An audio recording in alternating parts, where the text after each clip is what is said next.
सुलभाची परीक्षा नुकतीच संपली होती. आपल्या आईबरोबर ती आजोळी कोकणात आली होती. आजोळी येऊन सुलभाला 2-3 दिवस झाले होते. दूरवर पसरलेला समुद्र, आंब्याच्या नारळी सुपारीच्या बागा, लालसर दगडाची घरे, लालबुंद माती, हे सर्व बघून ती चकित झाली. शेजारच्या सदाशिवशी आणि सुलभाशी तिची चांगलीच गट्टी जमली. तिघेजण खूप गप्पा मारायचे, खेळायचे. एकदा समुद्राच्या किनाऱ्यावर तिघेही फिरायला गेले होते. समुद्र पाहून सुलभा म्हणाली, केवढा मोठा आहे रे हा समुद्र. तू पाहिला नव्हतास? पाहिला होता, पण फक्त चित्रात. किनाऱ्यावर थोडा वेळ थांबून तिघेही फिरत फिरत एका पर्याजवळ आले. खळखळ आवाज करणाऱ्या पर्यात ती खूप नाचली. तिथे सदाशिवचे 2 मित्र त्याला भेटले. पर्या ओलांडण्यासाठी लाकडाचा अरुंद पूल होता. सुलभा थबकली, पुलाकडे पाहतच राहिली. घाबरलीस? पक्का आहे तो सांकव. सांकव म्हणजे काय रे सदाशिव? अगं, सांकव म्हणजे पूल, 2 काठांना जोडणारा. सांकव सांकव. सुलभाने शब्द मनात घोळवला. मुले सांकवावरून पलीकडे गेली. सर्वाबरोबर सुलभाही बिचकत बिचकत सांकवावरून गेली. सभोवतालच्या दाट झाडीतून येणाऱ्या पक्ष्यांचे आवाज सुलभाला नवीन होते. आम्ही हे नेहमीच पुस्तकात बघतो, चित्रात बघतो. सगळं तसंच आहे सदाशिव. अगं सुलभा, आम्ही पण गाड्या, कारखाने, उंच इमारती चित्रातच बघतो. मुलांना भूक लागली. सर्व मुले झाडाखाली बसली. सदाशिवने नाचणीची भाकरी आणि चटणी आणली होती. मित्रांनी भात आणि माशाचे कालवण आणले होते. सुलभाच्या डब्यात पोळी भाजी होती. नाचणीची भाकरी सुलभाने प्रथमच खाल्ली. तिला ती खूपच आवडली. मुले परत निघाली. परतीच्या वाटेवर गप्पा रंगात आल्या. सुलभाने आपल्या शहरी जीवनातल्या कितीतरी गमती सांगितल्या. ती शाळेला दुमजली बसमधून जाते हे ऐकून तर मुलांना खूप आश्चर्य वाटले. आमच्याकडे शहरात इमारतीच इमारती असतात, 5 मजली, 10 मजली. बापरे, म्हणजे चढा उतरायचा त्रास, दिवस सगळा त्यातच जायचा. नाही रे, वरच्या मजल्यावर जायला विजेचा पाळणा असतो, त्यालाच उद्वाहक किंवा इंग्रजीमध्ये लिफ्ट असे म्हणतात. आपण फक्त उभं राहायचं, बटन दाबलं की पाळणा आपोआप वर जातो. पायऱ्या बिऱ्या चढायच्या नाहीत. सुलभाच्या घराभोवती झाडे नाहीत. हे ऐकून सदाशिवला नवल वाटले. अरे सदाशिव, आमच्याकडं असते इमारतींची गर्दी, दुकानांच्या रांगा, दुकानापुढं माणसांच्या रांगा, वाहनांची गर्दी. आम्हाला घरातच खेळावं लागतं. कधी कधी आम्ही बागेत जातो. तुमच्याकडं शहरात किती गंमत असते नाही? आपण असं करूया. मी कशी या सुट्टीत आजोळी आले कोकणात, तसं तुम्ही आमच्याकडे या. शहरातल्या गमती जमती मी तुम्हाला दाखवीन. माझी शाळाही दाखवीन. मी पण आईला विचारून ठेवतो, सदाशिवचा मित्र म्हणाला. आम्ही शहर बघितलं नाही, शहराकडे आलो नाही. तू खेडेगाव बघितलं नव्हतंस. आता आपण नेहमी एकमेकांच्या गावाला जायचं बरं का. सांकव या शब्दाचा नवाच अर्थ मुलांना समजत होता.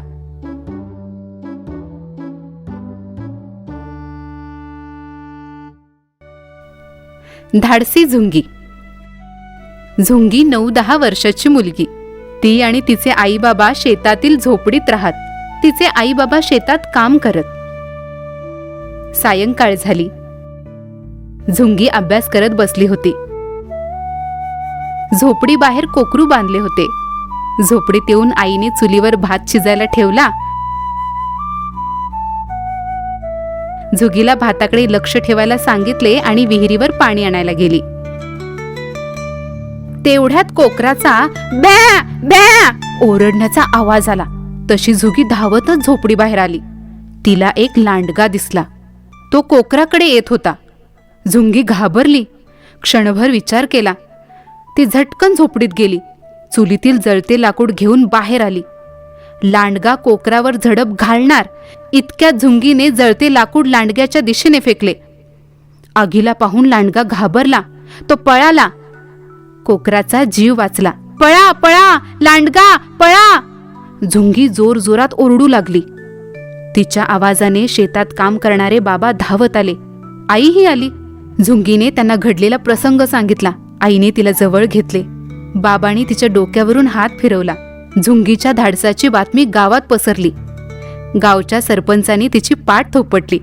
शाळेतील शिक्षकांनी मुख्याध्यापकांनी तिच्या धाडसाचे कौतुक केले. माज घरातील फरशी पुसून झाल्यावर आई दमून गेली. तिने भीमला मोठ्या रस्त्यावर जाऊ नको म्हणून बजावले व ती तिथेच आडवी झाली. बबी शेजारी गेली व भीमला एकटे वाटू लागले. तो इकडे तिकडे रेंगाळला. मग तो सोप्यावर आला. खुर्चीवर उभे राहून त्याने बाहेरचे कपाट उघडले. त्यात गमतीच्या पुष्कळच वस्तू होत्या. हिरवी पारदर्शक काचेची दौत, तांबड्या मेणबत्त्या, जुने बंद असलेले घड्याळ, रंगीत दोरे, निळ्या हिरव्या मण्यांचा झगा असलेली पण एक हात मोडलेली काचेची बाहुली, अंग दाबताच पत्र्याच्या बटनामधून कुई करणारे रबरी बदक. पण त्या साऱ्यात भीमला फार आवडला तो रंगीत खडूचा डबा. त्याने 2 मोठे खडू घेतले व तो हलकेच माझघरात आला. कच्छ केलेल्या फरशीचे मोठे चौकोन जणू त्याचीच वाट पाहत थांबले होते. तो मांडी घालून खाली बसला आणि वाकून चित्रे काढू लागला. थोड्याच वेळात जवळजवळ सगळी फरशी भरून गेली. इतक्यात आई जागी होऊन उठून बसली आणि समोरचे सारे काही पाहून तिने कपाळाला हात लावला. आत्ताच मी फरशी पुसून ठेवली होती, काय ही गिजबिज करून ठेवली आहेस तू? ती थोड्या वैतागाने म्हणाली. ही गिजबिज नाही, सगळी चित्रे आहेत, भीम म्हणाला. पण त्याचा चेहरा उतरला. तेव्हा आई त्याला समजावत म्हणाली, बरं, ही गिजबिज नाही, मग तर झालं. तू ही कसली चित्र काढली आहेस ते तरी सांग मला. मग भीम खुलला व म्हणाला, हे राहुल हत्तीचं चित्र आहे. तो फिरायला निघाला आहे. या त्याच्या 2 घंटा. घंटा हत्तीपेक्षा थोड्या मोठ्याच होत्या.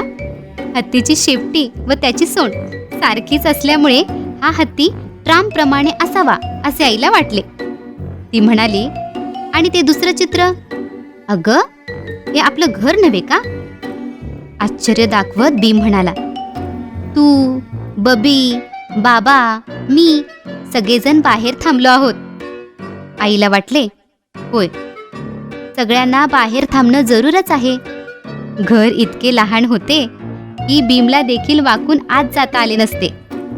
बाबांचे हात पावलापर्यंत लांबले होते. जागा कमी पडल्यामुळे आईला बबीच्या गुडघ्यापर्यंतच्या उंचीवर समाधान मानावे लागले होते. त्यापुढील चित्रात पुष्कळशा उभ्या रेघांचा गुंतवळा होता, पण त्याच्यात 4 गोल होते. म्हणजे मागच्या बाजूला आवारात भेटणारे आजोबा या चित्रात 40शी मधून पाहत होते. मग बाजार होता, शाळा सुटली होती, 3 कोंबडे होते. पण आईला चित्रकलेतील काही माहीत नसल्यामुळे तिला सगळेच विचारून घ्यावे लागले. भीम कडेचे चित्र कसले ते सांगत होता. तेव्हा धपा धपा पावले आपटत बबी परत आली. फरशीकडे पाहताच सुरकुतल्या आणत नाक उंचावून ती म्हणाली, काय घाण फरशी करून ठेवली आहेस तू? भीमने तिच्याकडे रागाने पाहिले. तो चित्राकडे वळला. त्या चित्रात काड्याप्रमाणे उंच पाय असलेली रुंद स्कर्ट घातलेली एक मुलगी होती व डोक्यातून बाण गेल्याप्रमाणे तिच्या लहान वेण्या दोन्ही बाजूला ताठ होत्या. तिच्या हातात दप्तर होते. ही आहे बबी, ती शाळेतून आली आहे, भीम म्हणाला.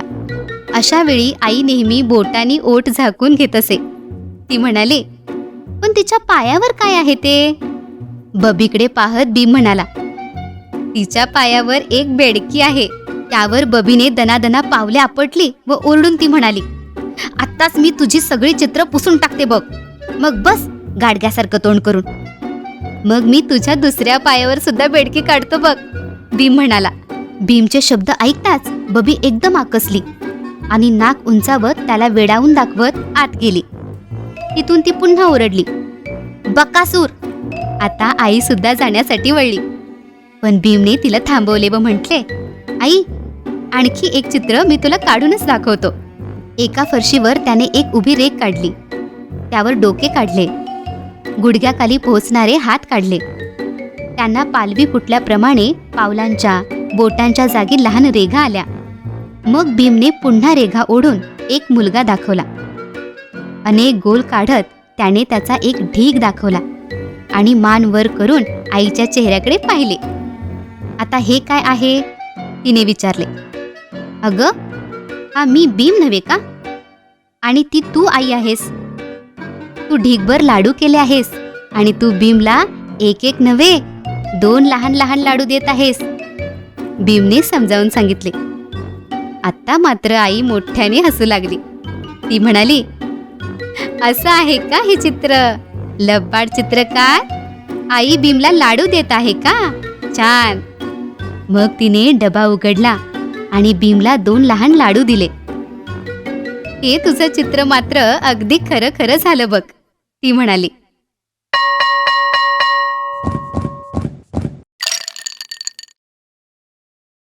एका रानातून एक ससा चालला होता. पण चालता चालता सशासमोर अचानक एक सिंह येऊन उभा राहतो.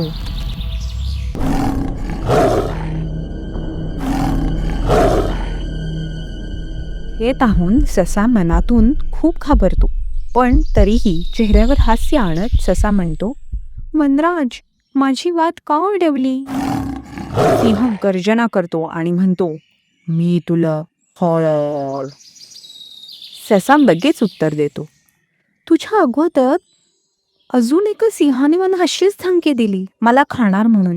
मी कसाबसा माझा जीव वाचवून चालले होतो. हे कोण? सिंहाला आश्चर्य वाटले. त्याने सश्याला विचारले, ह्या जंगलात तर मीच एकटा राजा आहे. कोण आहे दुसरा सिंह? मला दाखव. ससा पटकन म्हणाला, चल माझ्याबरोबर. ससा निघाला. ससा सिंहानं घेऊन एका विहिरीजवळ आला. सिंहाने विचारले, कुठे आहे दुसरा सिंह?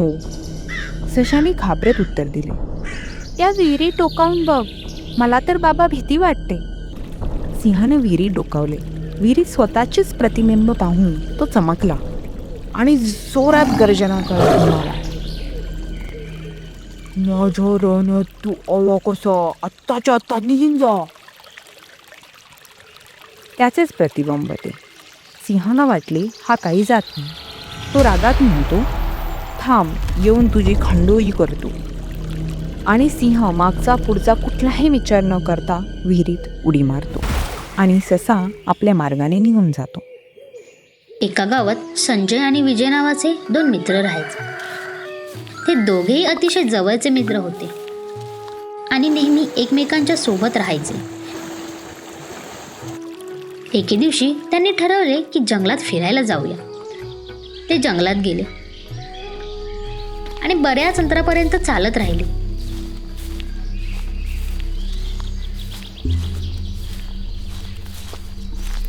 अचानक त्यांना समोरून एक मोठा सिंह येताना दिसला.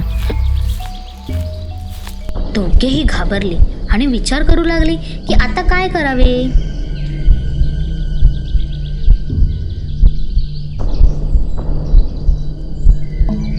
संजयने पटकन जवळचे झाड पाहिले, चढायला सुरुवात केली. पण विजयला झाडावर चढताच येत नव्हते. त्याने विचार केला की मरणाचे सोंग घेणेच योग्य ठरेल. विजय जमिनीवर झोपला आणि श्वास रोखून ठेवला. सिंह त्याच्या जवळ आला आणि हुंगू लागला. विजयच्या काळजाची धडकन वाढली होती, पण त्याने शांत राहण्याचा प्रयत्न केला. सिंहाने विजयला काही वेळ हुंगले आणि मग काही न करता तिथून निघून गेला. संजयने झाडावरून उतरून विजयला विचारले, अरे सिंह तुझ्या कानात काय बोलला? विजयने थोडा वेळ शांत राहून उत्तर दिले. सिंहाने सांगितले की संकटाच्या वेळी खरे मित्र ओळखून येतात.